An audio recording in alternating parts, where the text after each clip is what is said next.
I want to introduce Darrell to you tonight. Darrell Harrison serves as the Director of Digital Platforms at Grace to You, the media ministry of Dr. John MacArthur. In his role at Grace to You, Darrell is responsible for overseeing the ministry's digital and social media strategy. Darrell has a blog called Just Thinking for Myself, which, as of October 2022, has more than 75,000 subscribers. He's also the co-host of the Just Thinking podcast, one of the most popular Christian podcasts in the world, with, get this, more than 5.3 million episodes downloaded since it debuted in December 2017. Darrell is a fellow of the Black Theology and Leadership Institute at Princeton Theological Seminary in Princeton, New Jersey, and a graduate of the Theology and Ministry Certificate Program at PTS. He is currently in the final phase of becoming a certified biblical counselor with the Association of Certified Biblical Counselors, ACBC. I think we can all say you guys are counseling us episode after episode, and we're grateful for that.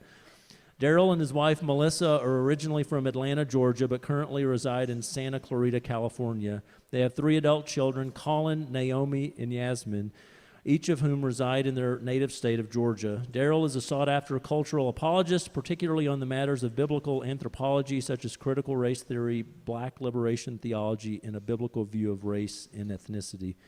Would you welcome Darrell? I think Eric mentioned earlier that, I've been up since like 2 a.m. California time. So before I got up here, I had to look at my watch. Okay, so how do I greet them? Is it afternoon or evening? Because I've totally lost track of time, but I really appreciate you guys coming out.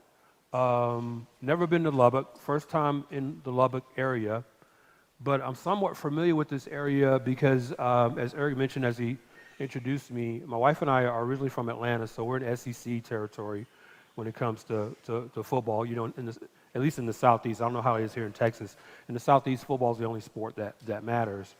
But I watched a lot of Texas Tech football, especially during the Mahomes era, and so glad to see him doing so well. But it's a joy, and I know I speak on behalf of Virgil as well, for us to be here in Lubbock, Texas. Beautiful flyover country, just absolutely beautiful from the air. It's absolutely gorgeous here, just gorgeous. And see, you have to understand, where I am now in Southern California, everything's brown. Literally, everything's brown. There's no green or anything like that. You can't even water your, matter of fact, I was going to say you can't water your lawn, but in LA, you can't have a lawn because you can't water it.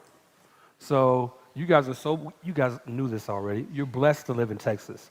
Let me just say that as someone who's in California, the People's Republic of California, as they call it. But wonderful to see you all here. I bring you greetings on behalf of John MacArthur and the staff and volunteers at Grace to You, the elders and the staff at Grace Community Church.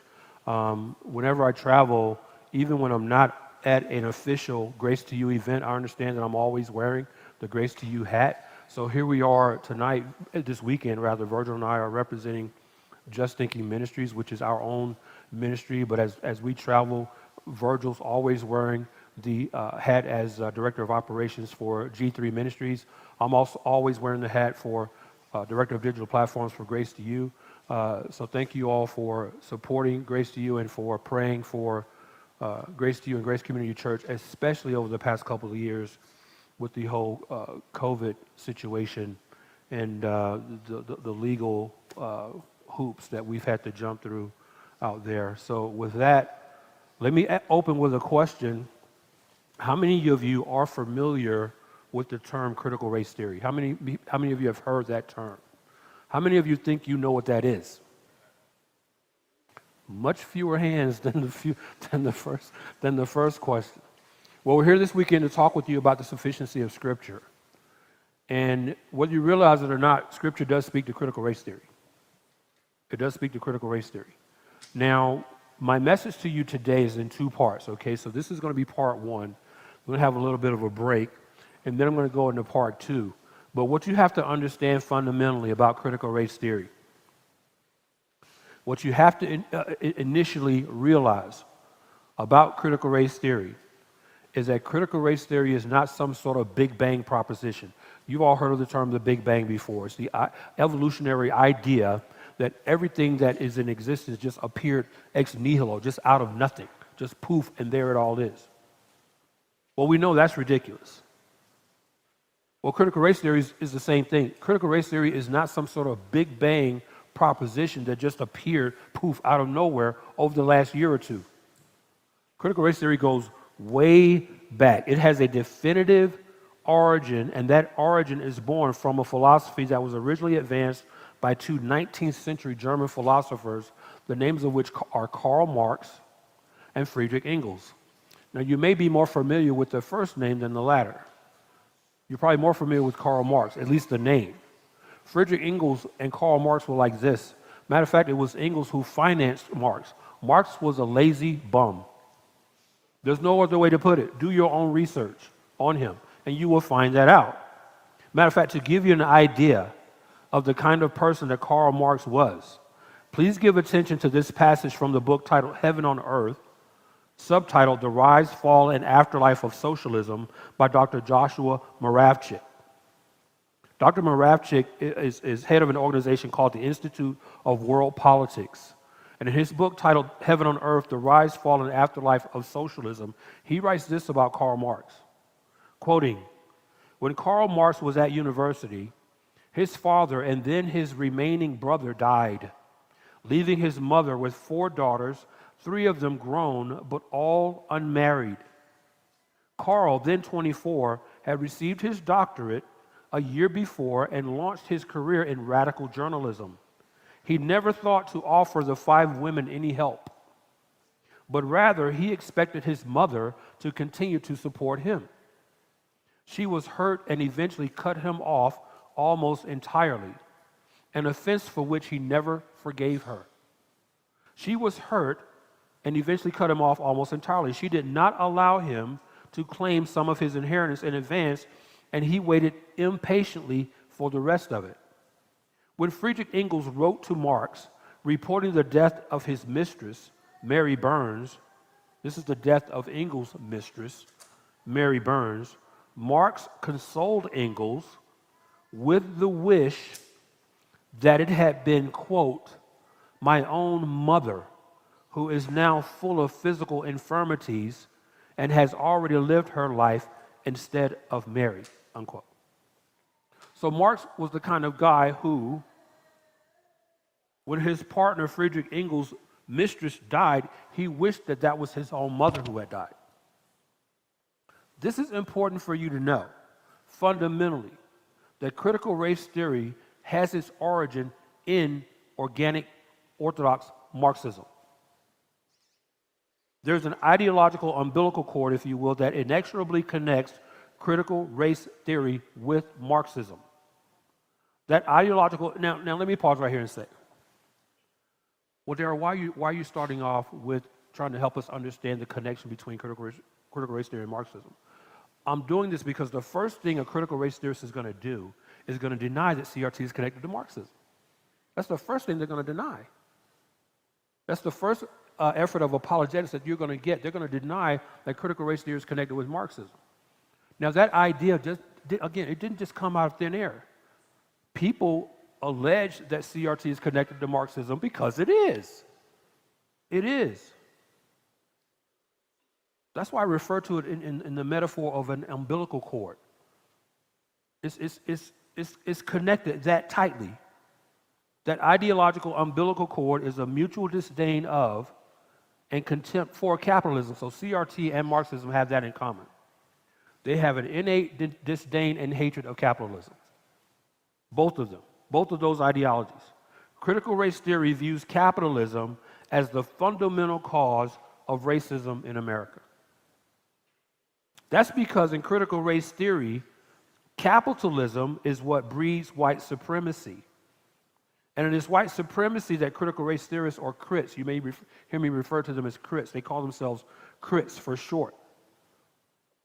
It's white supremacy that critical race theorists are often say that they desire to dismantle in America. So the critical race theorists will say, well, we're all about dismantling white supremacy in America. But what they mean by that, and again, this is another connecting point to Marxism, what they mean by that is that they want to totally destroy the capitalistic system upon which America operates economically. They want to destroy that. We're going to talk more about that a little bit later.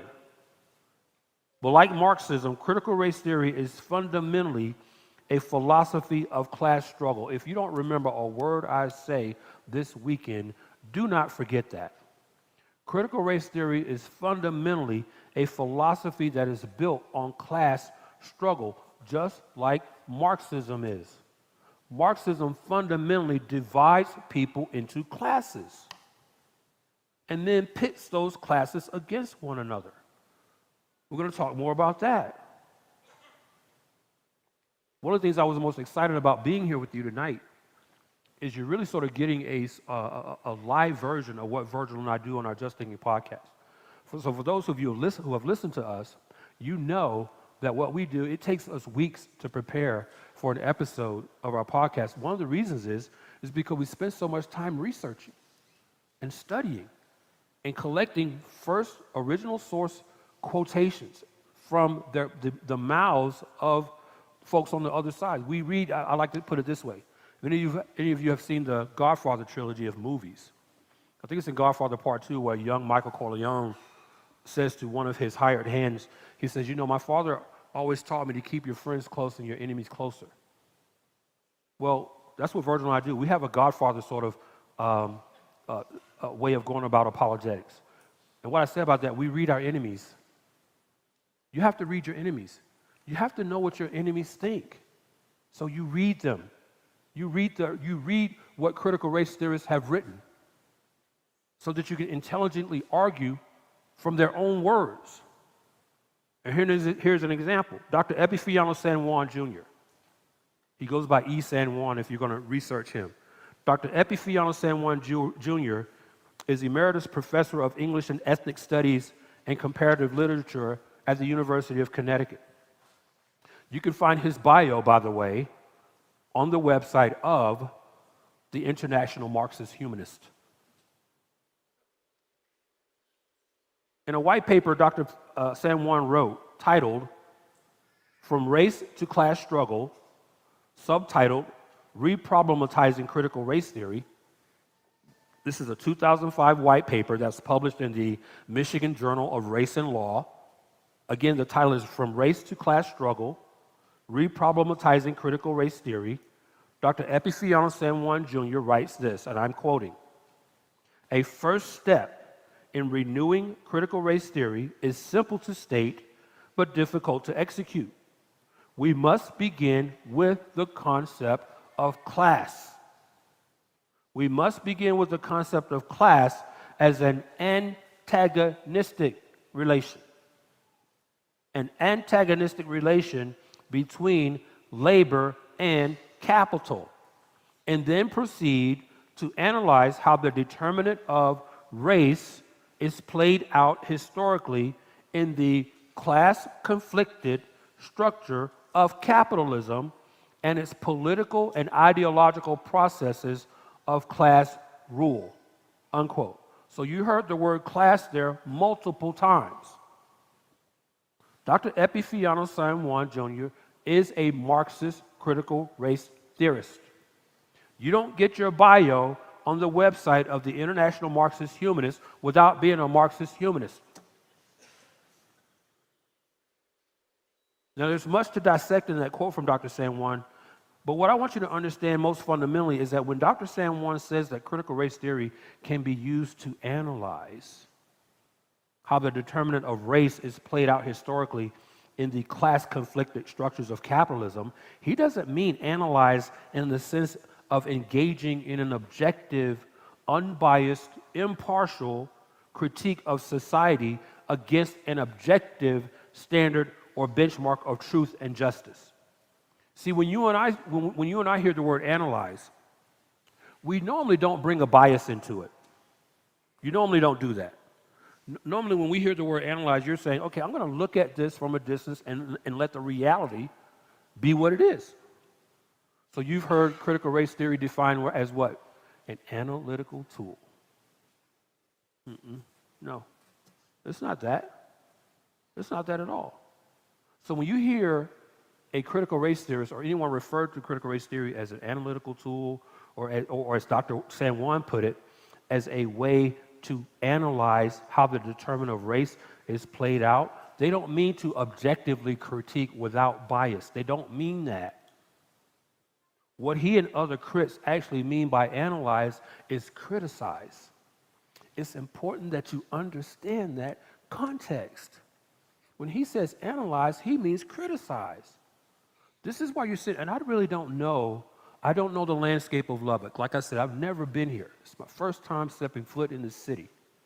So I don't know to what extent in your communities, in your schools, even in your churches, that you're being confronted with this worldview called critical race theory. And it is a worldview. It's not just an ideology, it's a worldview.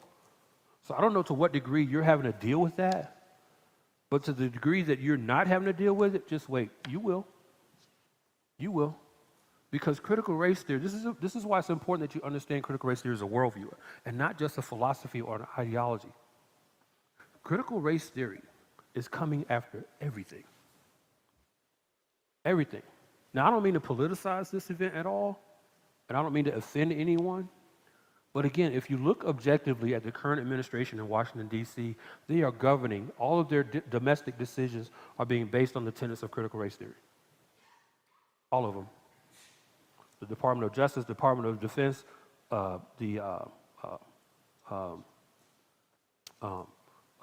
cabinet appointments or cabinet nominations, things like that. The nomination of Ketanji Brown Jackson to the Supreme Court, that's a CRT nomination.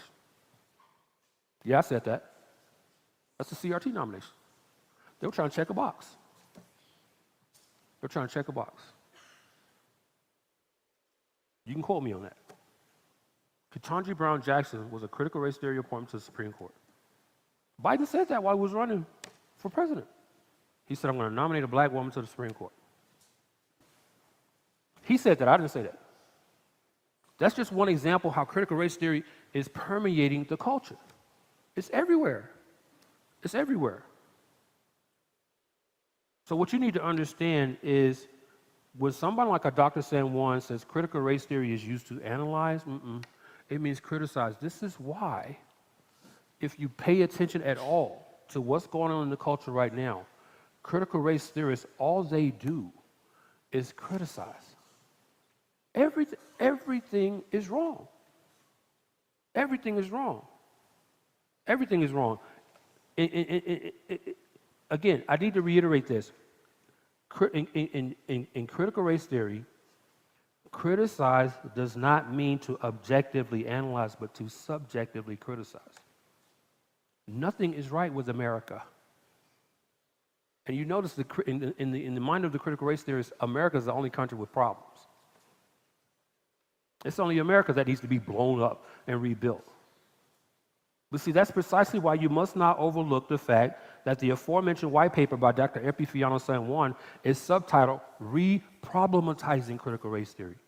Re-problematizing critical race theory. That word re-problematize is crucial for you to note because critical race theory is inherently designed. By design, critical race theory literally is designed to criticize every aspect of Western Judeo-Christian culture, whether it be social, cultural, political, or ecclesiastical with regard to the church.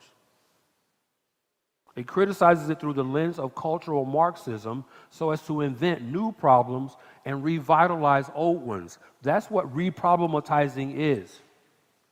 What critical race theory reaches back into history in an effort to resurrect such social cultural issues as slavery. That's the one they won't let go of.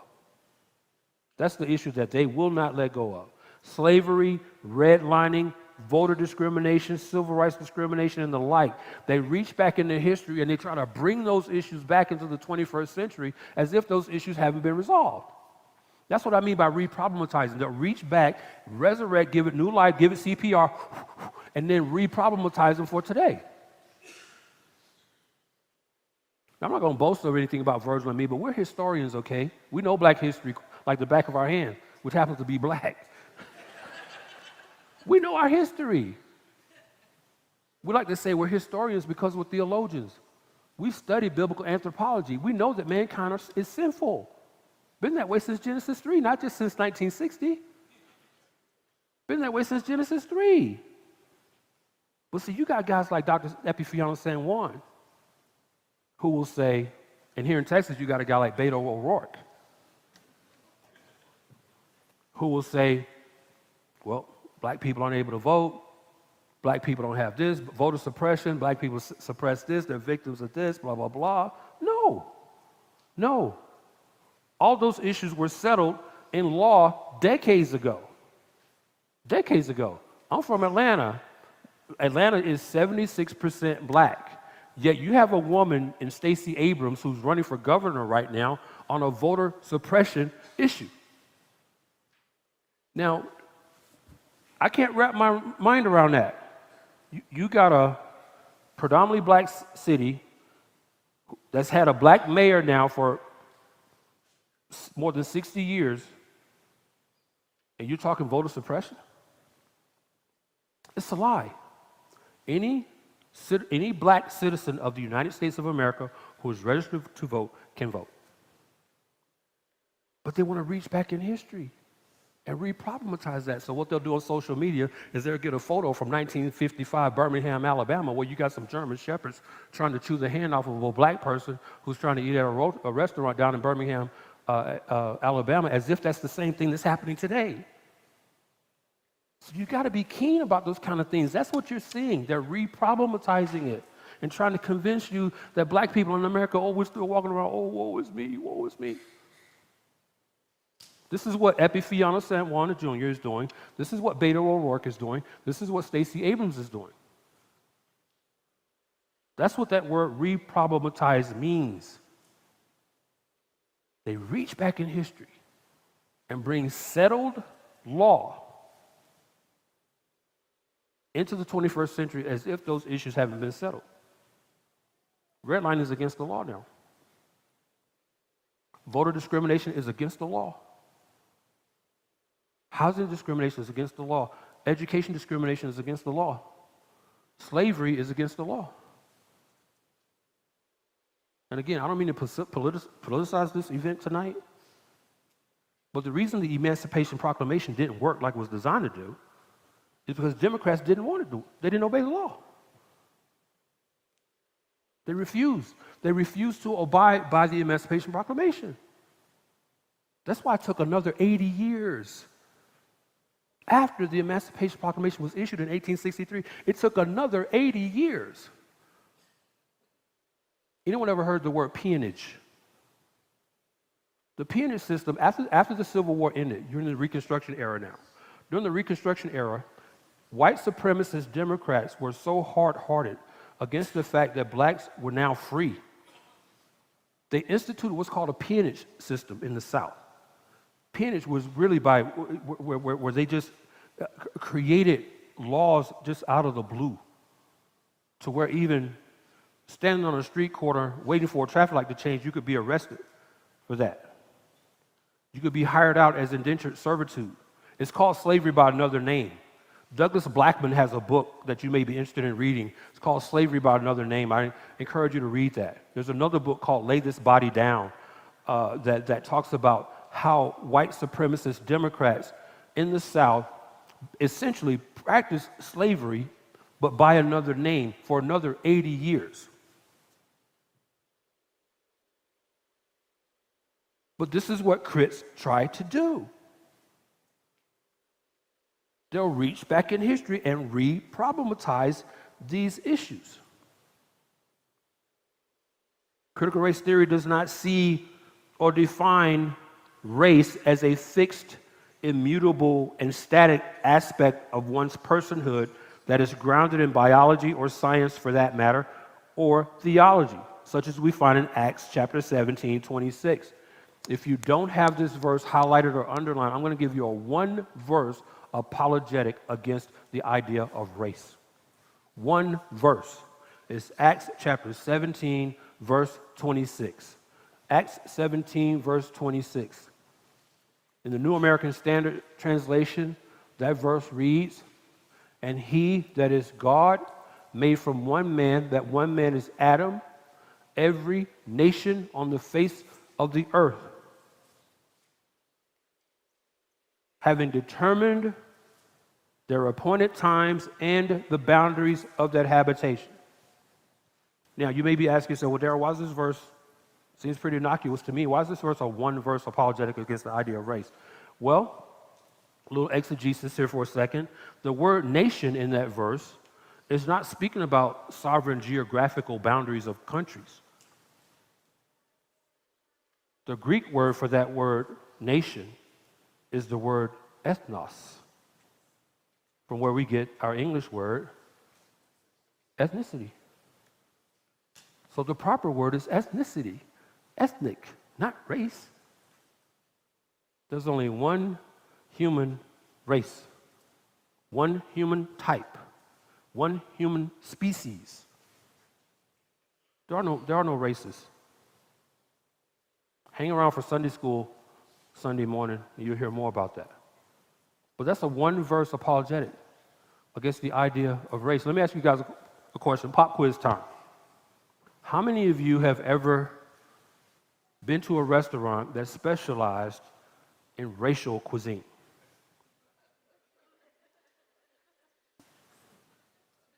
Right. But you probably have been to a restaurant that specialized in what? Ethnic cuisine. You've never purchased or read a cookbook that was full of racial recipes, have you? That's because race and racial are the wrong terms. Take the Bible out of it, and secularism even uses the term correctly. It's ethnic cuisine. It's ethnic recipes. It's not racial, because race is nothing. So as Christians, and as an apologist, and as a theologian, you need to understand this. You need to be able to, what I call, exegete the culture. You need to be able to exegete the culture. You need to be able, and what I mean by that is that you need to be able to take the culture's terms and vernacular and exegete those terms in the context of what Scripture says. There's no such thing as race in Scripture. Now, I want you to consider that in light of what the late Dr. Robert Wald Sussman says in his book titled The Myth of Race. Get this subtitle. The Myth of Race, the Troubling Persistence of an Unscientific Idea. I love that subtitle. The Troubling Persistence of an Unscientific Idea. In that book, Dr. Robert Wald Sussman writes this, quoting, "What many people do not realize is that this racial structure is not based on reality. Anthropologists have shown for many years now that there is no biological reality to human race. There are no major complex behaviors that directly correlate with what might be considered human racial characteristics. There is no inherent relationship between intelligence, law-abidingness, or economic practices and race. Just as there is no relationship between nose size, height, blood group, or skin color and any set of complex human behaviors.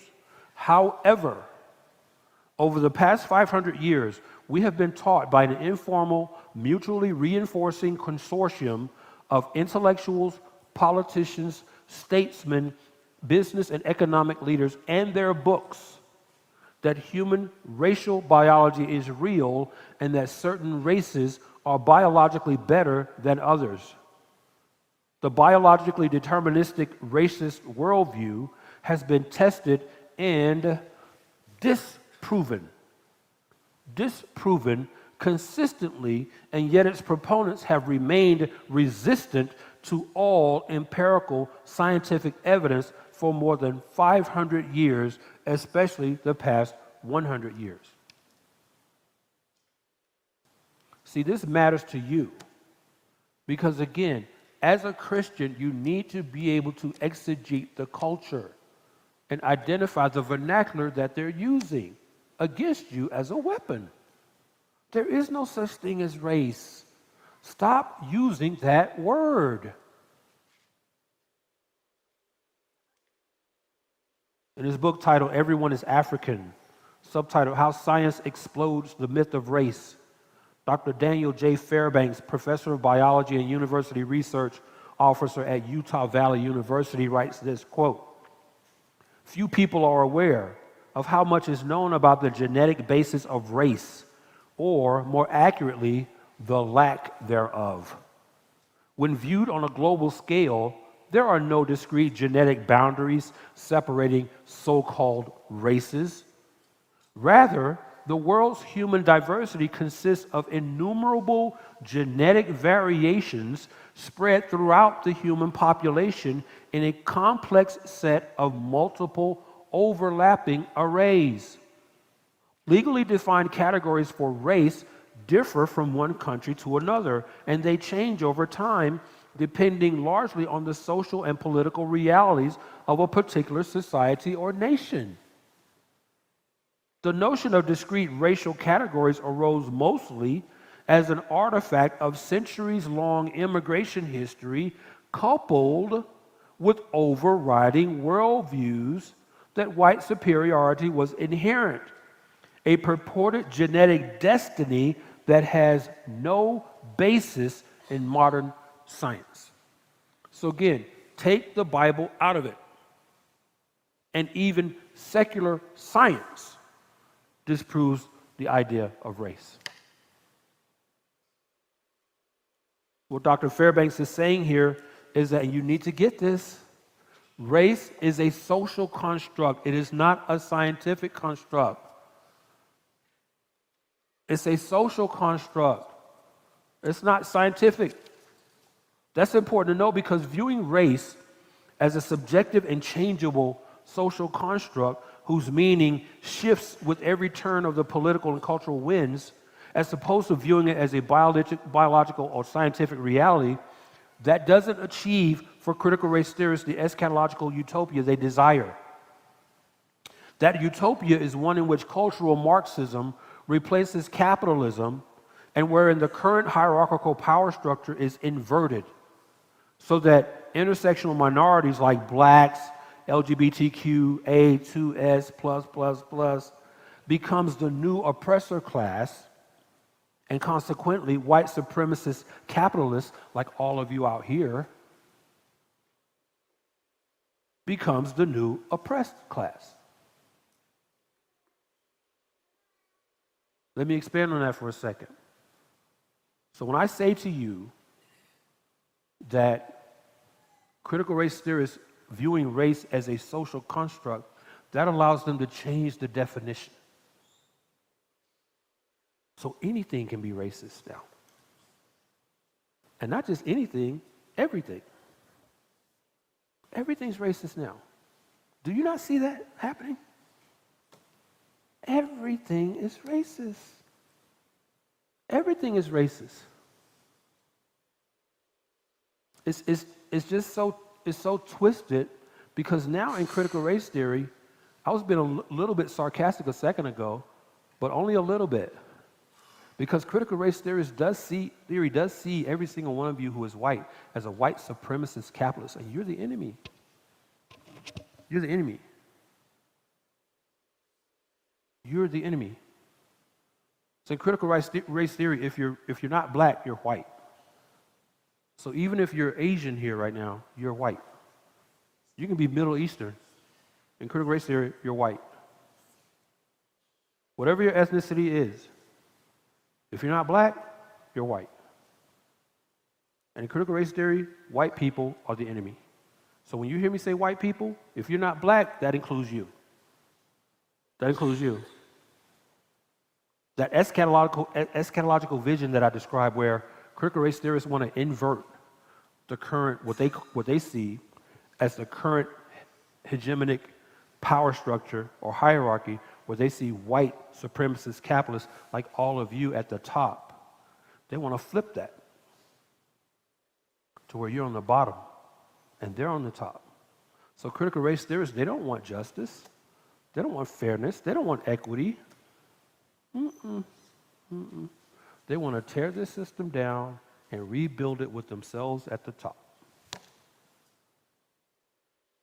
That's precisely why I argue that critical race theory is not merely an ideology or a philosophy.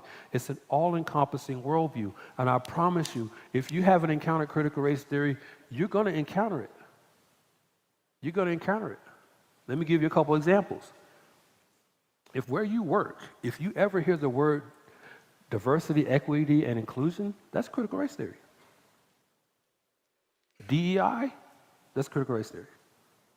If where you work, if you hear that, oh my gosh, I got a survey in my email, in my inbox, what is this?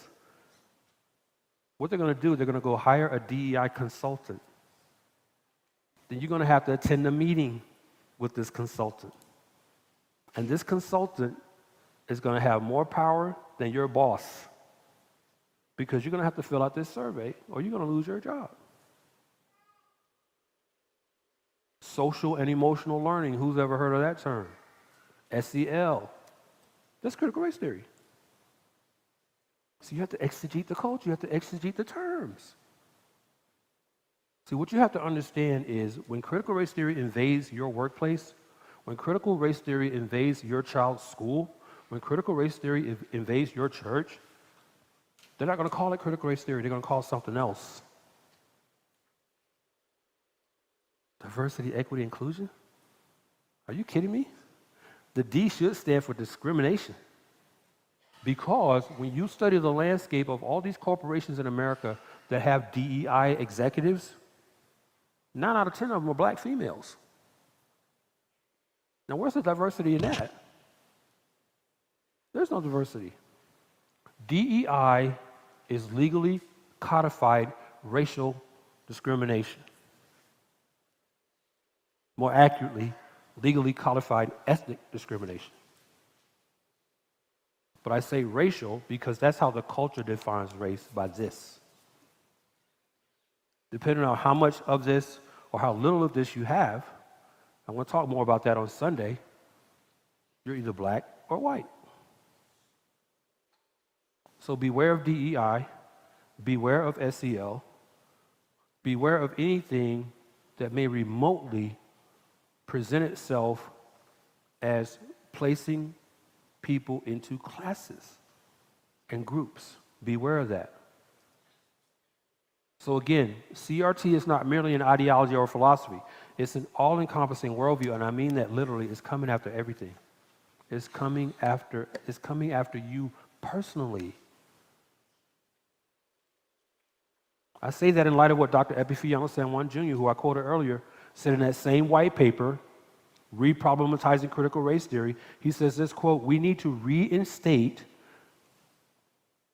I'm quoting, "we need to reinstate the Marxist category of class derived from the social division of labor that generates antagonistic class relations." See, let me pause on the quote. I'm not done with the quote. But what you have to understand here, they want antagonistic class relations. They don't want to bring anybody together. They don't want unity. They want antagonism. They want fights. They want war. They want war between ethnic groups, socioeconomic classes. They want war. This is what they want. This is not the first time Dr. Epiphanius San Juan Jr. has used that term, antagonistic class relations. This is what they want. That's the goal of critical race theory. Like I said earlier, is to divide you into classes, divide you into groups, and then boom, pit those groups together against one another.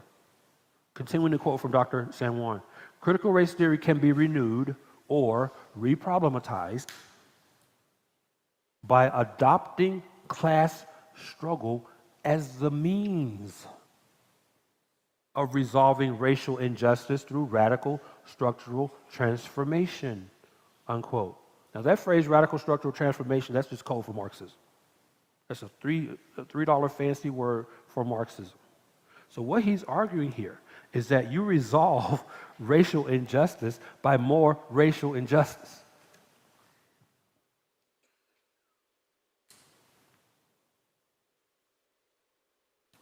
The tenet of adopting class struggle is precisely why statistics, particularly certain socio-ethnic economic data, are such valuable weapons for critical race theorists.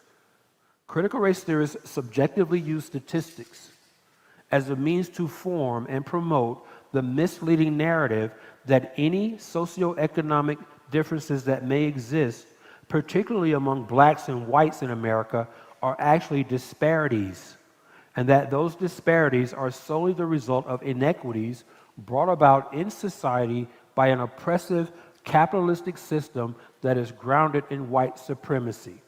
Hence, the incessant accusations by critical race theorists that America is systemically racist. What do I mean by what I just read? What critical race theorists will do, especially as it relates to pitting blacks and whites against one another, is they'll throw a bunch of statistics out there. Well, we got more black people living in poverty than white people. We got more white people own their home than black people own their home. As if that's a disparity. Again, you must exegete the culture. There is a distinction that you need to be able to make between what is a difference and what is a disparity. We're all, I don't know, if I would put this on an Excel spreadsheet, I don't know what age ranges we would have here, the different age ranges that would be represented here, but would those differences in ages be a disparity? No. There would just be a difference. We got different ages represented here. We got people of different heights. It's not a disparity. A disparity by definition, understand this, a disparity by definition presupposes a universal point of equality or equity where everybody starts at the same place. And that at some point, that equilibrium gets skewed. Then you have a disparity. But what the critical race theorists will do is they'll take every difference that exists between blacks and whites and they'll call that a disparity. Then they'll call the government cavalry in and says, well, we need to do something about this. We need to give black people this. We got to give black people that. We got to give black people this to make it equitable. So you need to understand that there's a distinction to be made between things that are different, differences and disparities. They're not the same thing. Dr. Thomas Sowell clarifies that in his book titled Discriminations and Disparities, where he says this. He says, the emphasis on complex statistical analysis in economics and other fields, however valuable or even vital such statistical analysis may be in many cases, can lead to overlooking simple but fundamental questions as to whether the numbers on which these complex analyses are based are in fact measuring what they seem to be measuring or claim to be measuring.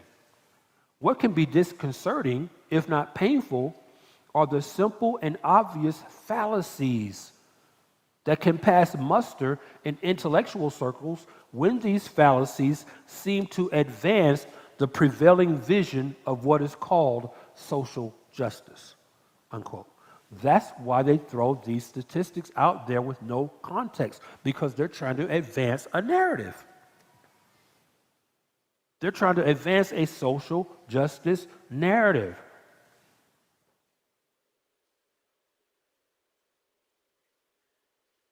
Now, as I close out part one of this message on the interconnectedness of critical race theory and Marxism, I want you to understand that contrary to what may appear to be the reality as you survey the critical race theory landscape, not everyone views socialism in such an affirming way as does Dr. Epifanio San Juan Jr. For example, Dr. Chuwi Mbetwa, that last name is M-B-E-T-W-A, Chuwi Mbetwa. Dr. Mbetwa wrote a book titled Why Africa is Poor. Why Africa is Poor. And in that book, Dr. Mbetwa wrote this, quote, socialism is not adept at finding solutions to serious problems. Its emphasis on collective responsibility over and above individual responsibility rolls over lingering individual capacity to configure self-extricating measures out of crises. Now, that's a fancy way of saying that socialism inhibits what each of us has as innate character or property to try to help ourselves, to try to help ourselves, self-extricating, to get ourselves out of our own mess, or as the old saying would go, to pull ourselves up by our own bootstraps. And if there's anyone who knows about that principle, it's people who live in Texas. Dr. Mbetwa goes on to say, in the long term, socialism robs individuals of the opportunity to acquire skills for personal emancipation. Let me pause there again. Personal emancipation. This is why I'm such a fan of Booker T. Washington. If you have never read his book, Up From Slavery, I strongly encourage you to read it. To add that book to your library. There are many more that I could recommend. But Booker T. Washington's autobiography, Up From Slavery, is one of the most amazing testimonies of personal emancipation and perseverance that you will ever read. But as Dr. Mbetwa says here, socialism robs individuals of the opportunity to acquire skills for personal emancipation. This is what critical race theory does, especially as it relates to black people. It reinforces the idea that all black people are victims. You listen to critical race theorists like Ibram X. Kendi, and it's a wonder virginalized black people can roll out of bed in the morning without the help from the government. I can't even get out of bed, I'm such a victim. Closing out this quote by Dr. Mbetwa, he says, socialism struggles when it attempts to function as a propeller of wealth. Now, if you want to find a contradiction within a word, there it is. See, socialists, and when I say socialists, I really mean Marxists. They will try to promote the idea that socialism is the pathway to material success and wealth. But here's the thing. Have you ever thought about this? You need capitalism to have socialism. I'm going to let that marinate for a second. Here's what I mean by that. If you don't have capitalism, where are you going to get the stuff that you're going to steal to give to everybody else under socialism? Where are you going to get it? Socialism struggles when it attempts to function as a propeller of wealth. I'm closing out part one with this. In his book titled Socialism, subtitled The Nation of Fatherless Children. Socialism, the Nation of Fatherless Children. David Goldstein and Martha Moore Avery make an important distinction between the Christian worldview and the Marxist worldview, the socio-Marxist worldview. Listen closely to this, and I'll close part one with this. Again, from the book Socialism, the Nation of Fatherless Children. Christianity connotes the individual relationship and moral responsibility of man to his Creator. That's so important, I'm going to repeat that. Christianity connotes the individual relationship and moral responsibility of man to his Creator. The recognition of God's revelation to man in the person of Jesus Christ, which finds its material embodiment in the Christian church. Socialism and atheism deny the existence of God and his revelation. And let me pause there. This is what you have to understand again, going back to Karl Marx, that Marx was an atheist. Marx was an atheist. He was a racist. He hated every ethnicity on the face of the earth, including his own. Marx was a German Argentine Jew who hated Jews. Socialism and atheism deny the existence of God and his revelation, and so consequently deny the moral responsibility of man to him. That is the moral responsibility of man to God. Socialism denies that. Socialism declares his church to be the result of economic conditions, and that its present form will be annihilated with the introduction of the cooperative commonwealth. Now, cooperative commonwealth, that's more Marxist code. That's just code for Marxism. That's more Marxist vernacular without using the word Marxism. It denies the moral responsibility of the individual, declaring that, quote, the social body, unquote, will become morally responsible once it has perfected its form. Let me repeat that. Socialism denies the moral responsibility of the individual, declaring that the social body will become morally responsible once it has perfected its form. That's humanism. That's what you're seeing right now in the climate change movement. It's humanism. Climate change is Gaia worship. The whole climate change movement is exactly what I read here. It is an effort that's rooted in the cooperative commonwealth coming together as we, as human beings, continue to perfect our form. We can take it upon ourselves to save the earth. By the way, again, not to offend anybody, but I'll die on that hill. I'll die on that climate change hill. You want to argue? Come talk to me about climate change.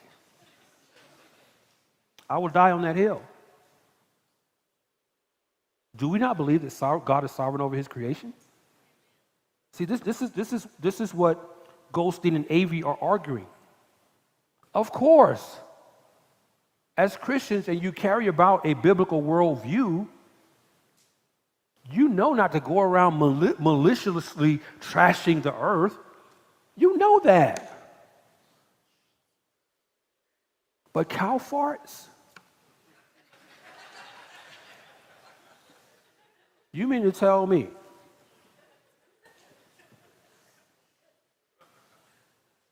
how many farmers do we have in here? How many cattle ranchers do we have in here?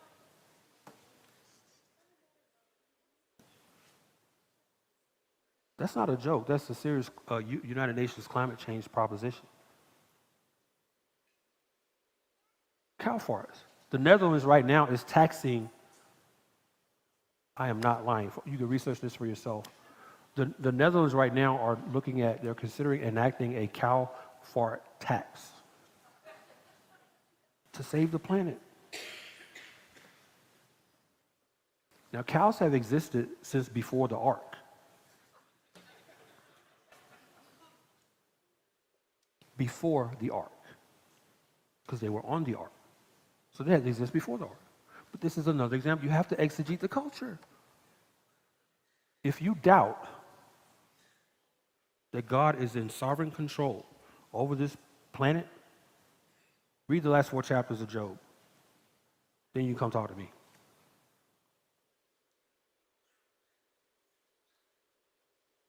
Closing out this quote from Socialism, the Nation of Fatherless Children.